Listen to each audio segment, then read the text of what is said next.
Hey guys, what's up? Bisectatron here from One Hive Gazette, here with the next video, and today we are talking about defenses, base building, and how to defend against the wall wrecker pushes that so often can make or break attacks at Town Hall 10, 11, and 12. You guys might have your bases just getting destroyed by a big push with the wall wrecker, followed by maybe back end hogs or Laloon or something.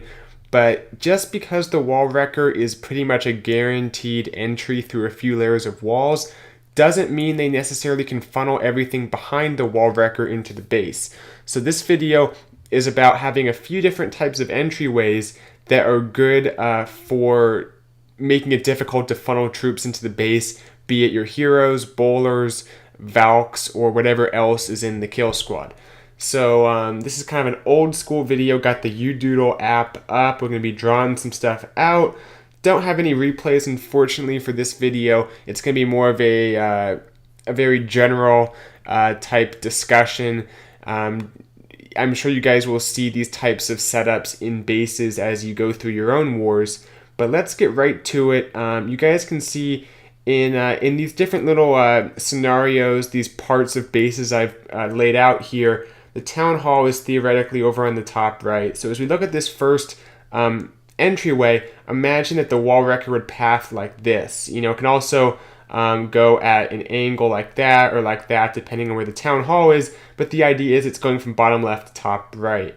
And if on the opposite side of your town hall, you have this expo island. It doesn't have to be an expo in it, but it's often what people like to put in these big compartments. It makes it difficult to put a kill squad in there. The reason is the wall wrecker might push through the middle here or something, but the attacker has to get their troops to target this, assuming it's like bowlers or something, to target this expo here instead of going to the defense over here or the defense over here, which are the same distance out in the base. You can see they're all in the same plane here, the same line, I guess. The attacker has to get the troops to target this expo. But if you put a trash building, like a storage right here and a storage right here, and these are defenses to kind of guard those storages, make it difficult to funnel, there's a good chance that the attacker's troops are going to go one way or the other. Also, even if they go in and target the expo, there's a chance they might go out depending on what's over in here. And one of my favorite things I like about this expo island setup is that it's very difficult to funnel the queen into it. So if you have a small CC, you know, Valk's Baby Dragon, which is typically something the queen is good at taking out, this might be a good thing to put where the entry is likely to take place. The reason it's difficult is the queen, to go in the base, has to walk in and target something that's pretty far in because she has a big range. Oftentimes the queen will just target this expo, then split one way or the other, because this gap right here means there's nothing to bring her in to make her target that next layer and to push her inside this row of walls. So this is a great way in general to make troops go the wrong way, but especially the queen. So consider putting this little island with the walls extending out either direction on the one side of your base opposite the town hall, of course, where the wall wrecker is likely to go. And it makes it a little bit easier for queen walks, but you can have air defenses, other stuff up to shoot down healers and to kind of counter a queen walk if it's susceptible. This next thing as we transition here is something I've been doing a lot in my bases, and if you are going to have a few defenses on the outside here, once again assuming the town hall's over here, we got the outside here, the inside's over here in this theoretical base that would extend around this part. It's good to guard these outer defenses with a layer of walls that is 2 tiles away, so 2 tiles between the defense and the wall strip there. And what that does is it makes it so a bowler can't target it and a wizard can't target it, those typical troops that have that the range but not like the queen's range or anything. And as long as you have like an air defense or like, you know, a few different point defense that can target air, a baby dragon will be tough to fit in here. You can also put a seeking air mine there as kind of a surprise thing. So that makes it really difficult to funnel. If the attacker wants to come in like right here, going into your base for a kill squad, it's going to be difficult to funnel this off, and there's a good chance the troops might go and then like wander this way.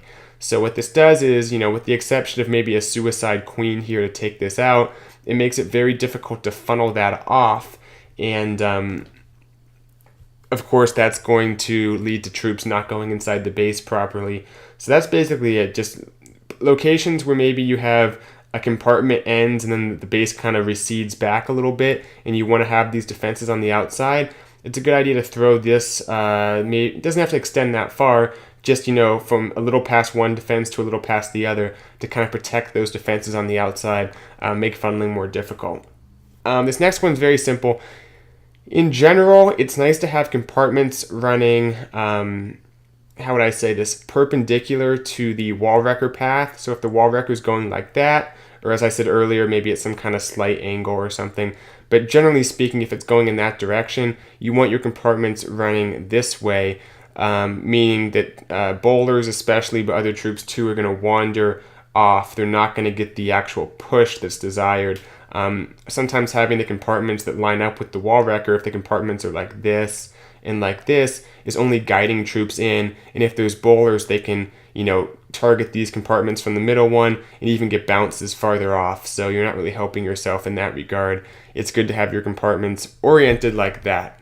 Last one here, this one's a little bit more technical, and as you guys heard, I've been talking about sometimes the wall wrecker's coming at an angle based on where the town hall is located.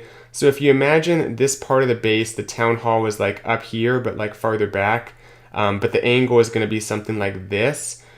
It's nice to have your walls like recede in the direction the wall wrecker's entering, because that's going to make funneling very difficult, and it's going to make what the wall wrecker opens up not very effective, because it's going to kind of, skim along and start to like take out the walls along this compartment, along the outside edges of these compartments here.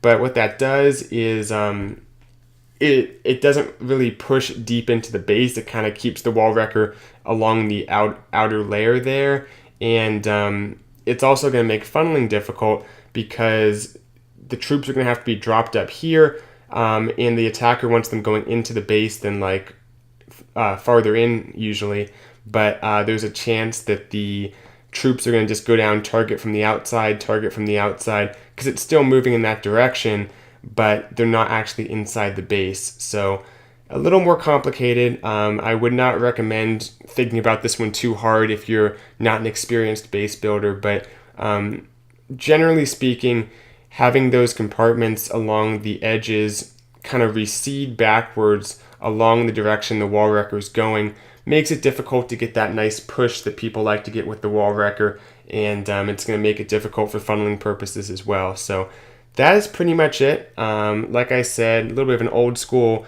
just using the UDoodle app here to draw some stuff out, so hope it was still helpful. And if you guys are interested in your own custom war bases, I never miss a chance to give a shout out to my Patreon page. Link is in the description, where you guys can get your own custom war bases each month. But yeah, that'll do it. Thanks for watching. Let me know what you think in the comments below. I'm going to go ahead and announce this now, but I'm planning on doing a extensive base building series for Town Hall 9 through 12. So having guests on who are experienced, maybe more experienced than myself for many of these Town Hall levels, having them on to kind of talk through base building at each of those stages. So that's something to look forward to. Hopefully can get that rolling, and thanks for watching once again. I'll see you guys later. Bisectatron out.